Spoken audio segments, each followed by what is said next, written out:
It was getting dark outside. An autumn, cold evening was approaching. I one half Mia, where were you rushing off to again? I one half asked Chad, noticing his wife eating on the go and constantly glancing at her watch. I one half my friend Julia asked me to stop by. Remember, I told you we lived together in the orphanage, asked for help with some housework. After a difficult surgery I couldn't one half T refused. I one half Mia replied, looking at her husband imploringly. I one half Mia, are you her servant? I don't one half T understand you, I one half Chad retorted. I one half darling, I won't one half T be gone long. I one half I'll be back soon, I one half Mia said, before running out of the house a few minutes later. Chad was the son of a general. His parents were against their son marrying Mia, an orphan from the orphanage. They had long predicted a career in diplomacy for Chad, and dreamed of him marrying Milena, the daughter of a well-known businessman in town. Before meeting Mia, Chad was not averse to marrying Milena I one half for business, as his father put it. However, Chad wanted to pursue a career in business, not diplomacy. Mr. Renton, Milan I one half's father, persuaded him to do so. Chad received a brilliant education abroad, had a sharp mind and an excellent memory. Mr. Renton took it upon himself to hone the knowledge of his future son-in-law in practice, teaching him the basics and pitfalls of business. The man not only gave instructions, but also invested his own money in a new joint project with Chad, and so the business began to grow. Shopping centers opened one after another, and profits grew, settling in the pockets of the businessmen. I one half well, son-in-law, soon we one half LL be related not only financially, but also by blood, I one half Mr. Rendon liked to say, smiling contentedly. He considered Chad the perfect husband for his spoiled daughter Milena, but there was no love between the young couple. I one half well, I one half okay, daughter. Only losers came up with the fairy tale of love and are fooling themselves with it. Chad is a great match for you, and as for love, you one half re both young, beautiful and passionate. What Connie one half T be cured must be endured. I one half however, Mr. Rendoni one half's predictions were not meant to come true.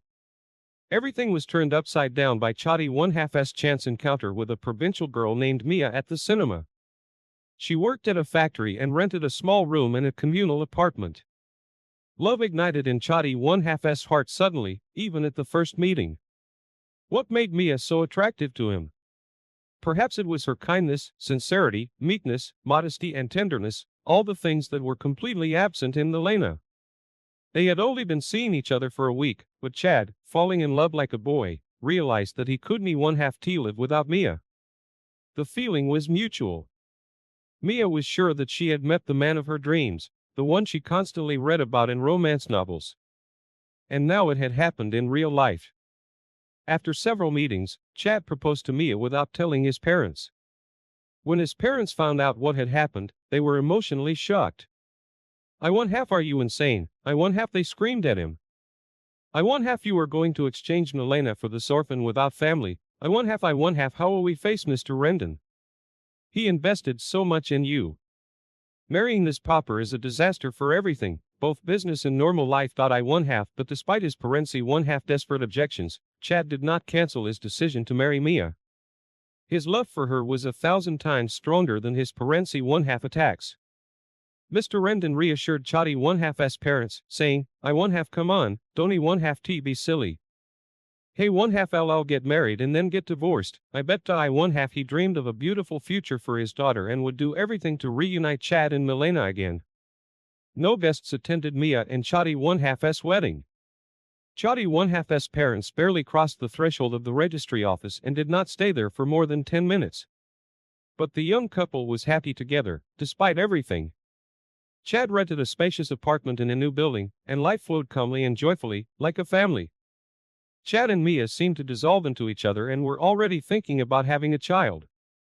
The peaceful idyll of Mia was suddenly interrupted by a phone call. I one half Mia, hello.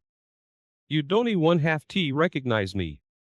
I one half M Scott, your brother. I returned from prison 3 days ago, I one half S heartsake. She knew how much Chadi one half's relatives hated her, and she was afraid to reveal the whole truth about her family, saying only that she lived in an orphanage.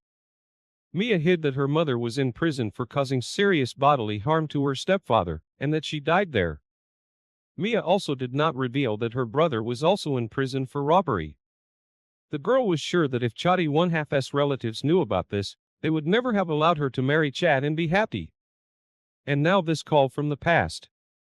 I 1/2 Mia, why are you silent? Maybe you 1/2 re not happy. I heard you married a millionaire. You probably have a lot of money. Kadi 1/2 T you share with your own brother? I need a little bit. I also need a corner to live for a short time. I 1/2 LL look around and return the money right away to I 1/2 Mia did not dare to refuse her brother and quietly said, I 1/2 LL think about how to help you to I 1/2 since she and Chad got married, she left her job at the factory at her husband 1/2's request. Instead of a salary, Mia now receives money from her husband on a personal card. She had been supporting her wayward brother Scott with this money for over a month. She even rented a small apartment in an old building for him. I 1/2 Wadi 1/2's wrong, Mia? Kani 1/2 T you buy new dresses for yourself, I 1/2 Chad asked her, noticing that his wife was not updating her wardrobe at all. I 1/2 why spend so much right away? I have a lot of normal clothes to I 1/2 Mia evasively replied. And Chad smiled. I 1/2 you 1/2 re right, Mia. You 1/2 re beautiful in any clothes to I 1/2 the only thing that worried Chad was his wifey I 1/2's frequent departures from home, especially in the last month, and today she had reason to leave the house again because her friend Julia asked for help. Chad knew Mia to be a kind and compassionate person who cared about the troubles of others, but he never expected her to go to such lengths.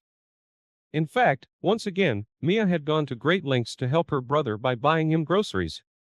She knew that if she gave him money, he would spend it on alcohol. Mia felt heavy-hearted. She knew her husband did not approve of her absences, and she was risking losing him. She tried to push away the negative thoughts, but they kept returning with renewed strength. Finally, Mia promised herself that she would tell her husband about her strange trips the next day. Little did she know, Millionaire 1/2's relatives did not accept Chadi 1/2's decision to live with Mia. In fact, Mr. Rendon was hatching a cunning plan against Mia. He wanted to frame her for infidelity and thereby cause a divorce between Chad and Mia. Mr. Rendoni 1/2's driver, Paul, accidentally saw Mia on the street with an unknown man. Just in case, he took a couple of photos and reported everything to his boss. I 1/2 well done, Paul. Excellent. You deserve a bonus from me, I 1/2 rejoiced Mr. Rendon. I 1/2 I 1/2 am lucky. I don't 1/2 T even have to come up with anything I 1/2 the fish itself swam into the nets. I 1/2 Paul, work a little more as a private detective. Watch Mia carefully. Where does she go when she goes out on the street? Maybe she 1/2's visiting someone to I 1/2 the driver, of course, was happy to earn extra money and immediately agreed. That fateful evening, Paul followed Mia and recorded the address of the house and apartment. He passed this information on to his boss. I 1/2 thank you, I 1/2 Mr. Rendon said, even more pleased. The next day, as soon as Chad entered the office, Mr. Rendon told him everything. I 1/2 take a look at who your wife is spending time with, I 1/2 Mr. Rendon sneered. I 1/2 I think it I 1/2's just a coincidence, nothing more, I 1/2 Chad replied coolly.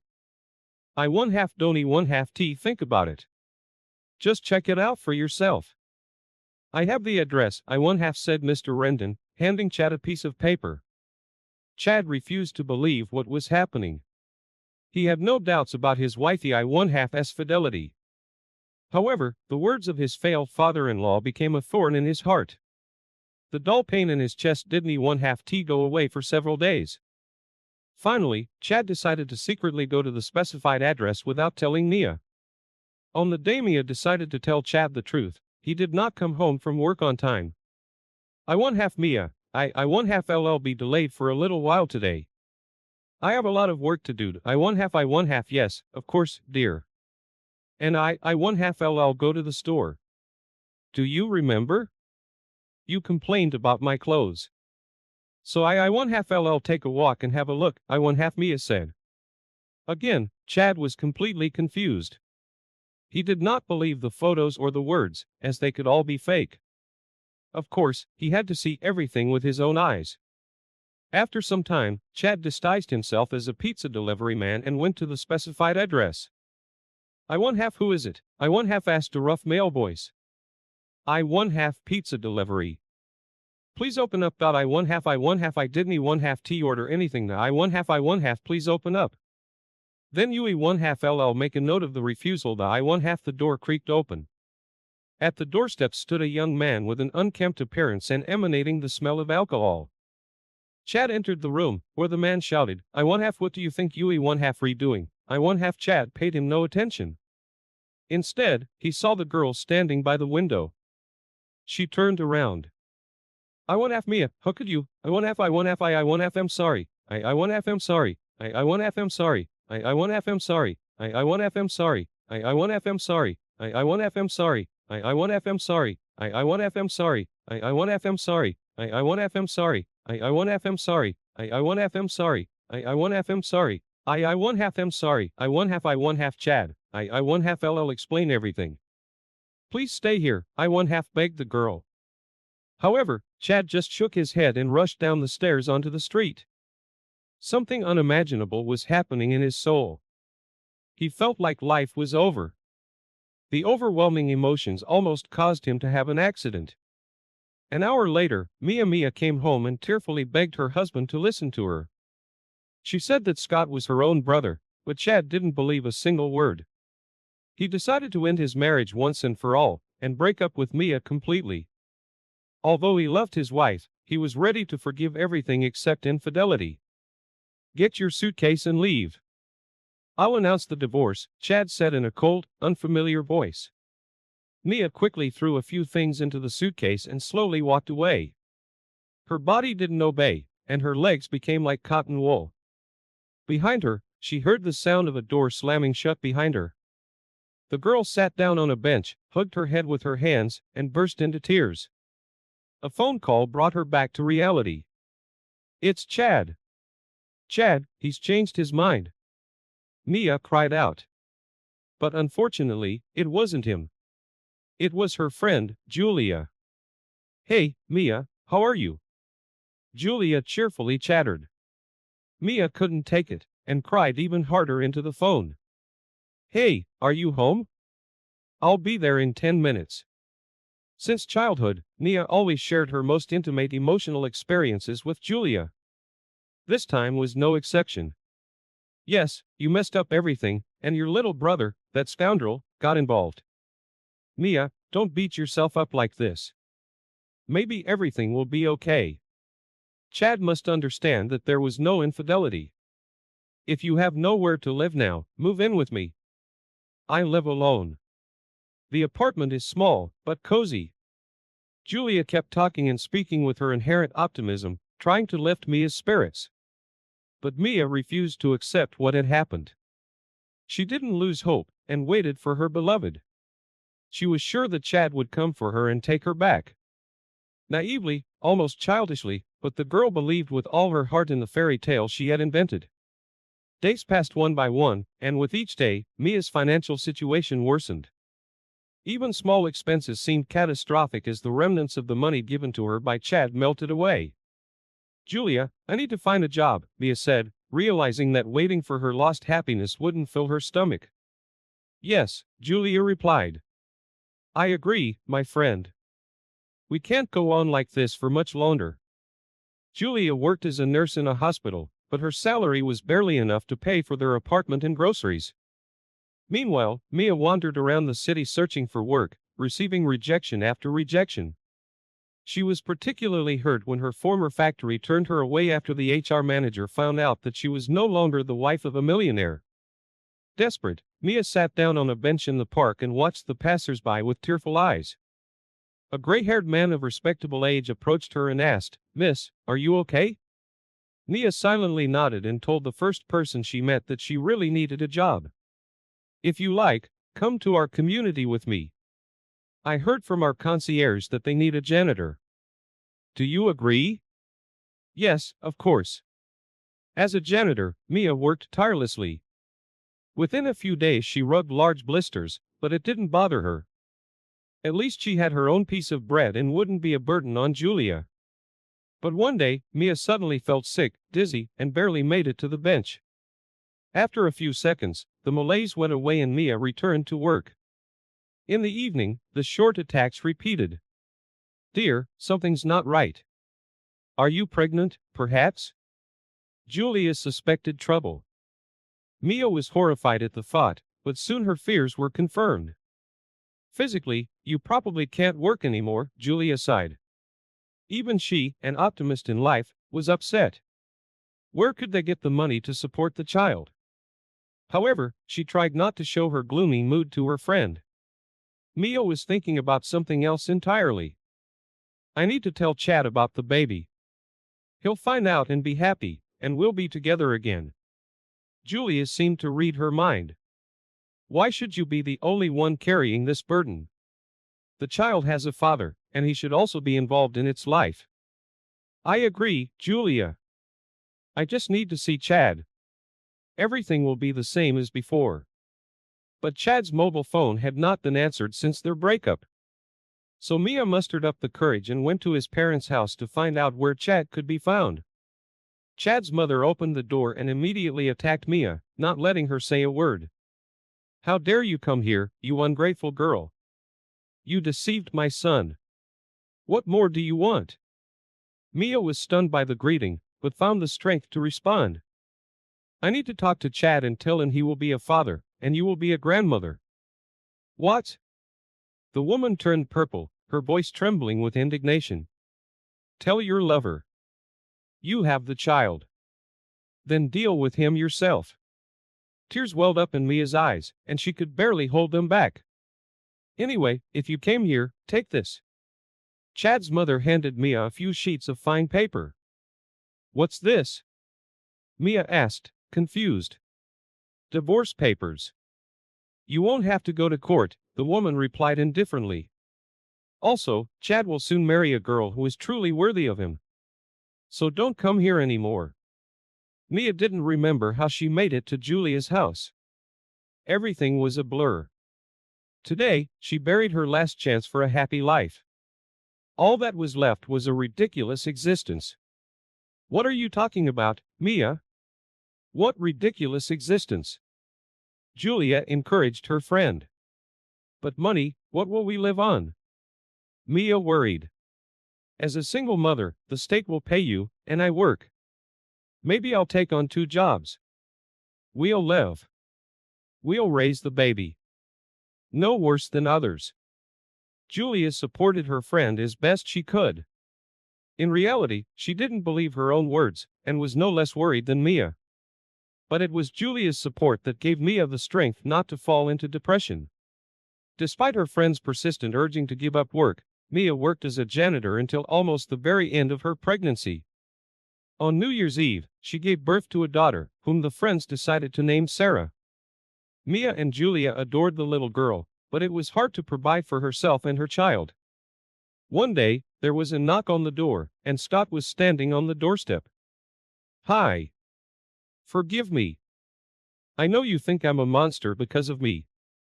You lost your husband. But people change, and I've changed for the better. You know, I'm not rich at all, but I'll help as much as I can. Mia couldn't refuse his help, and she had no choice. Thus, 3 years passed. They were difficult, but at the same time, happy for Julia and Mia.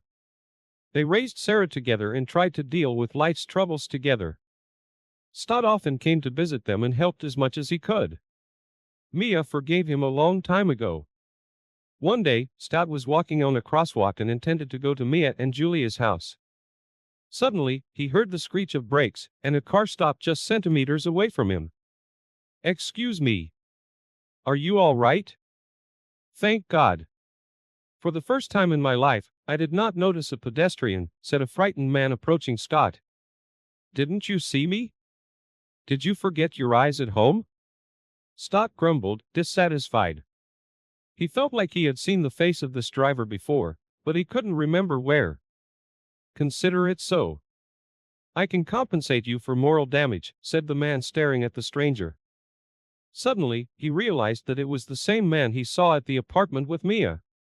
Do you know Mia? He asked loudly. Of course I do. I'm her brother. You shouldn't have left Mia. You ruined her life for no reason. Ruined her life? Yes, that's right, I did. And not just for her, but for myself as well. Memories flooded Chad. He had met Mia, fallen in love, against his parents' wishes, broken up because of a ridiculous incident, and regretted it ever since. His marriage to Milena didn't work out. Milena preferred a reckless lifestyle, spending her father's and husband's money. There was not a drop of love in his marriage, and after 6 months, despite her father's pleas, they divorced. Chad was afraid to admit to himself that he couldn't forget Mia. He had driven her away, but love cannot be driven out of the heart. It still belonged to Mia. He didn't have the courage to admit his guilt for all these years. He was guilty of not listening to Mia, and not giving her a chance to explain everything. Guilty of not meeting with her when Mia asked for it. He was guilty of not looking for Mia all these years, although not a day went by without him thinking about her. What is this? Late remorse? Probably. What if it's still possible to get her back? I will definitely do it. Now. When if not now, Chad thought. He felt like he was hit by an electric shock. Scott, tell me, where does Mia live? Please. I really need to see her. Where have you been before? When Mia and Julia were freezing and hungry in a cold apartment. When Mia, pregnant, spent all day cleaning the yard. Yeah, you were enjoying life with your millions, said Scott angrily. Chad, taken aback, replied, I didn't know anything. But Scott couldn't calm down. You didn't know anything. Oh yeah, that's indeed a good excuse. But maybe you didn't want to know. Give me the address, please, asked Chad. He was in such a state of emotion that he did not notice Scott's insulting taunts. Calming down a little, Scott scribbled it on paper. Take it. Perhaps not everything is lost for you yet. Chad ran up the stairs to Julia's apartment. However, the girl responded shortly to his heart-wrenching monologue. Don't break the drama in 2 acts in front of me. You hurt Mia, hurt her badly. So it's up to her to decide whether you should be in her life or not. By the way, she should be back from work right now. At that moment, the door opened and Mia, emaciated and growing up, entered the apartment. Chad couldn't take his eyes off her. The same bottomless, infinitely familiar eyes, fragile shoulders, tender hands, Mia, his Mia. All the prepared speeches flew out of Chad's head and he could only whisper softly, forgive me. He looked into her eyes and understood. No, this is not the end. This is the beginning of something important and new in their lives.